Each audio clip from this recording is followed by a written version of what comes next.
So here's a scary statistic for you this Halloween evening. According to CB Insights, 42% of startups fail within the first year because of no market need for the product or service that they've launched. It seems incredible that founders will attempt to bring something to the market that nobody wants. There's an old adage that goes along the lines of, just because there's a gap in the market doesn't mean that there's a market in the gap. A friend of mine recently explained this by saying, there's a gap in the market for barbecued squirrel meat in London, and there's certainly an abundance of supply of pesky squirrels, right? But you'll probably not find enough people willing to pay for barbecued squirrel meat to start a startup in that area, for crying out loud. But since all of you are astute innovators and founders in the room, I'm sure that you won't be falling into that trap. A short while ago, I was introduced to a very passionate young founder who had identified a problem that he really wanted to solve. And he was charismatic and very eloquent, describing the problem and his solution. And as a result, he raised a lot of money to get his venture off the ground. And when I first met him, I started probing him on his business model and his revenue generation. And he went all Mark Zuckerberg on me, and he went, look, I'm solving a real problem here. I don't want to get distracted by things like revenue and money and stuff. That will all come. And time again, I returned to his team and I kept on probing them and saying, tell me how and when you're going to be earning money. And every single time I got the same pushback, until they managed to blow through over £700,000 of capital in around 2 years without generating a single penny of revenue before their primary investors pulled the plug and put their company into administration. This had a devastating effect on the friends and family who had cashed in their pensions and given up their life savings to bootstrap him in the first place, to say nothing about the staff who lost their jobs overnight.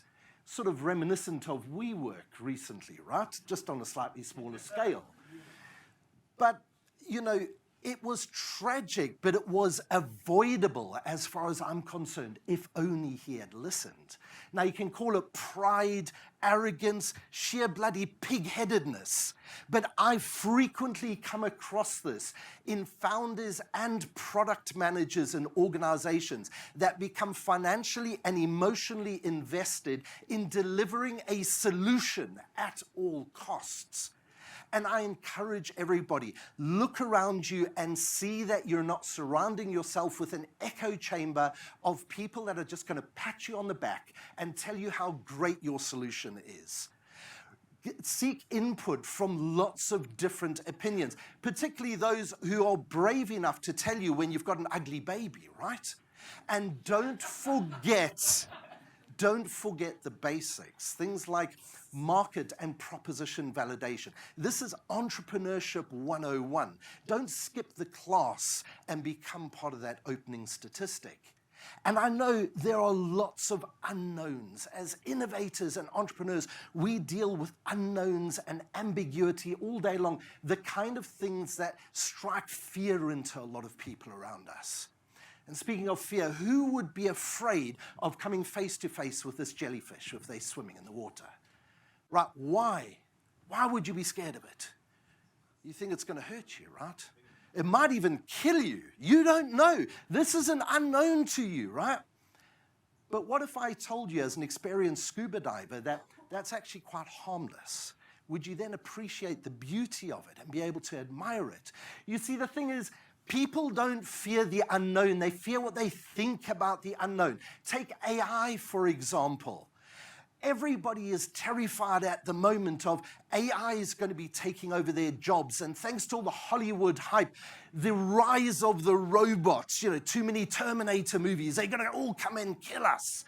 And when we're launching new innovative products into a market, we can't overlook the fact that a lot of our potential customers will come with their own biases and preconceptions.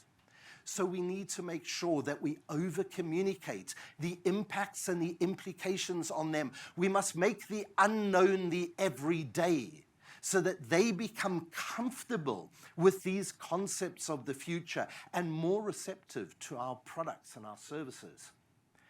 But there's one thing that really haunts me on my innovation journey, and that's vision. And I'm grown wary of all the companies that I come across that are engaged in innovation theater, where they start talking about their vision for the future and all the great things that they're going to be doing, but year on year on year, they just keep on trotting out the same old stuff, and there is no traction towards this glorious future that they always come about. Everything's Hollywood smoke and mirrors.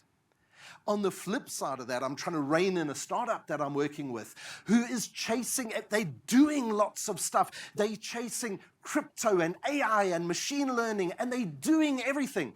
But there is no coherent vision as to how this will improve their customers' lives and drive their business forward. And as far as I'm concerned, both of those scenarios are a nightmare. I've been there and got the t-shirt on that one. And I can tell you what you need is actionable vision. That's what you really need. So that was a quick summary of 3 things that haunt me on my innovation journey: pride, fear, and vision.